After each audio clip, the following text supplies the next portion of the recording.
Hi guys, and welcome to your daily tarot reading for Monday the 20th of February 2023.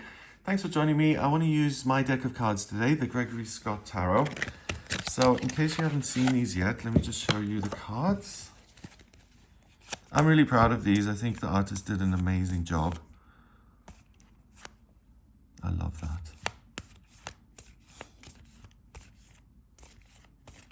All right, so I'm going to shuffle the cards a few times and then I'm going to choose three to see what's coming up here for you on Monday the 20th and what energy you'll be working with. So let's see.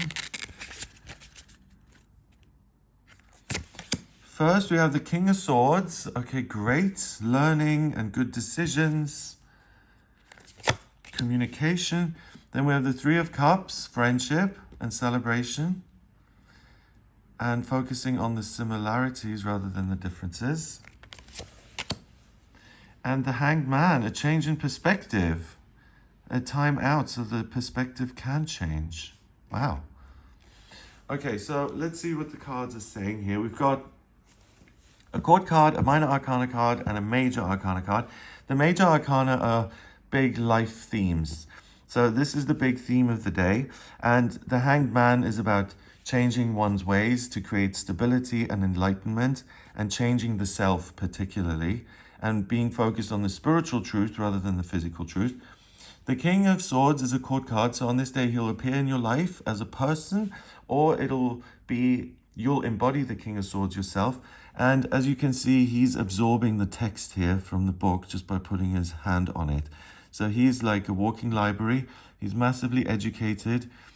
Swords is the element of air, and it's what connects us in an intellectual sense. Talking to each other, writing, making decisions that then affect your life. Honing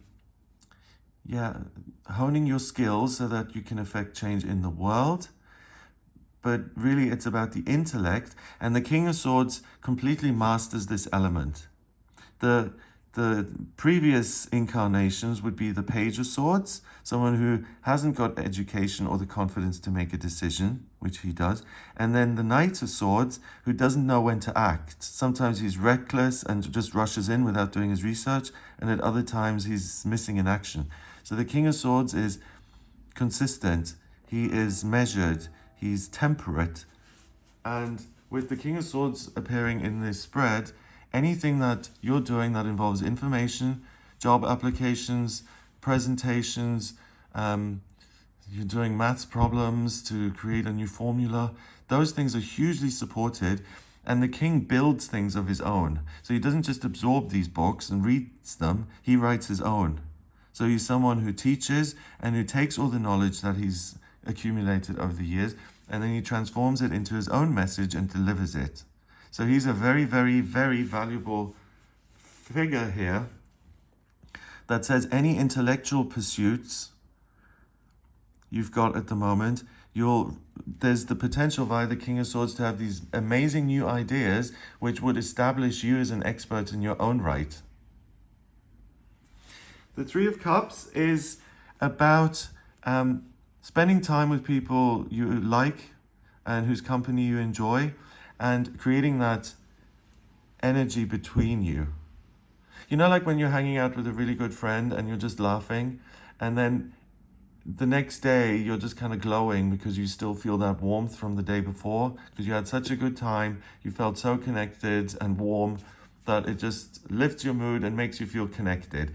And the reason for that, I always feel, is because the universe, the building blocks of it are love. So whenever we experience love or friendship or respect or anything that kind of draws us closer with another person, we're tapping into this real spiritual truth, and that's when we feel connected, and that's where the happiness comes from.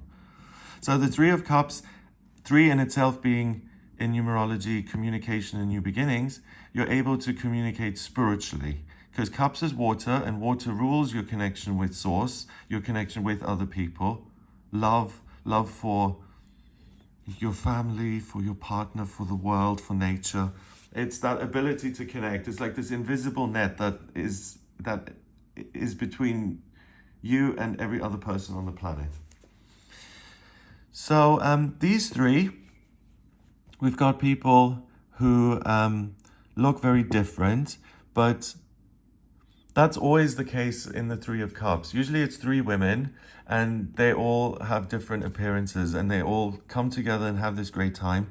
So it's really about what connects them, not what disconnects them or what makes them different or see the world different or whatever. The boundaries between you and other people are going to be pulled away and you can connect on a heart level and really get a sense of new beginning from that. So if you combine that with the King of Swords, you appear as every kind of experience you have on this day is very clear to you and you're able to create meaning. So if you're connecting either with the higher realms or your friends, you'll get some deeper answer from that interaction. And I feel the answer is that you can go in a different direction and get a different result and have a completely different life if you change something internally first. So the Hangman is a criminal who's being punished. So he's being put in this position here. And the thought behind it is that if he's hung up long enough, he'll get it. He'll see the error of his ways. He'll then come down and turn things around. The 4 in the legs, 4 is security and structure. By having a new perspective, by being a reformed prisoner, he then is cut loose and he's able to build a good life for himself. So it's similar to this in a sense. It's the more I understand, the more stability and love I can bring into my life because I'm taking the right actions to create them or to attract those things to me. So it's kind of a moment that says stop. Something you're doing is incorrect. And if we're doing something incorrectly or seeing something incorrectly and the King of Swords is on board, it means that today you see that for what it is. You're able to debunk it and say, I can't believe I believed this. Let's get rid of it. So, I mean, just as a really outlandish example, nobody likes me. You know? At some, I don't know, I think a lot of people at some point in their lives have believed that.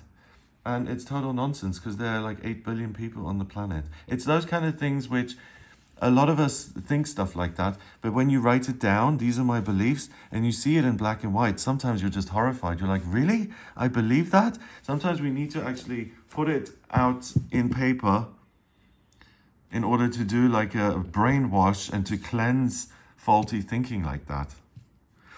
So in this Hangman card, we haven't got like the people who strung him up coming to cut him down. We've got the angels coming and helping. So the point of the Hangman is to become enlightened, right? To find the solution. But a really good shortcut to that is talking to your angels, because the more you talk to them, feel free to disagree, but I feel enlightenment is far more likely if you're deliberately connecting with your angels and asking them for help. And then we have the little mandrake root there, which ties you to the physical. So his ties to the physical are almost gone. And by becoming enlightened, he'll be able to put his feet back on the ground in a very different way, in a way that's much more detached and self-determined.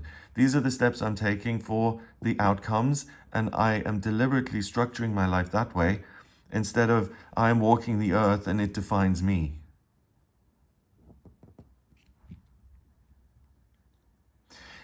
With this, even the message I'm getting is you can understand, or the penny drops, that you can be your own best friend. And that in itself is a huge weight off.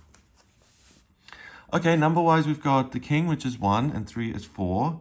4 and 12 is 16. 1 and 6 is 7. And 7 in numerology is the mind and creativity. So this whole process, allow yourself to kind of experiment and to get a little bit creative with your own thoughts, and particularly your own kind of rules that you abide by, your own beliefs that then influence your life. By getting creative with those, you're able to let go of what no longer serves you and bring in useful and helpful ideas which will reshape your life over time. So I hope you have a wonderful day. If you would like a personal reading with me, please get in touch via my website. It's gregoryscott.com. On the front page, click on Book Your Reading to audio reading with me. I use astrology, the tarot, numerology, and my intuition in my personal reading. So if you have any questions about your strengths and weaknesses, your life purpose, what's coming up in future, please do get in touch with me. If you like this video, give it a thumbs up. Please hit subscribe and share the video online. And check out the video on the new moon in Pisces that also happens on this day. If you're interested in that, I go into quite a lot of detail, so check that out. I hope you have a wonderful day here, and I'll speak to you tomorrow.